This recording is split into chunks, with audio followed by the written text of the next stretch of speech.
মাঝ সাগরে হাবুডুবু খাওয়া শেষে জ্বলন্ত অগ্নিকুণ্ডের সামনে পড়েছে ইংল্যান্ড ক্রিকেট দল। বৃহস্পতিবার সকাল 10টায় অ্যাশেজের দ্বিতীয় টেস্টে ব্রিসবেনে মুখোমুখি হবে অস্ট্রেলিয়া ইংল্যান্ড। অস্ট্রেলিয়ার দুর্গ বলে খ্যাত এই মাঠে ইংলিশদের কাজটা আরও কঠিন হবে। ম্যাচটা দিবারাত্রির গোলাপি বলে খেলা তাই।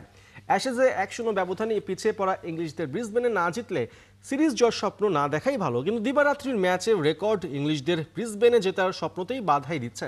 এখন পর্যন্ত 7টা পিঙ্ক বল টেস্ট খেলে মাত্র 2টা জিতেছে ইংলিশরা। তবু কঠিন কাজ সাধন করে ম্যাচ জেতার আশায় প্রথম টেস্টের একাদশ থেকে এক পরিবর্তন করেছে বেন স্টোকসের দল। মার্ক উডের জায়গায় ব্রিসবেনে খেলবেন উইল জ্যাক্স। অপরদিকে অজিরা পিঙ্ক বলে দুনিয়ার সেরা দল। পিঙ্ক বলে লাল বলের চেয়েও বেশি ভয়ানক মিচেল স্টার্ক, তাই নিয়মিত ওপেনার প্যাট কামিন্স এবং ফার্স্ট চয়েস পেসার জশ হ্যাজেলউডকেও ছাড়া ব্রিসবেন টেস্টে ফেভারিট স্বাগতিকরা।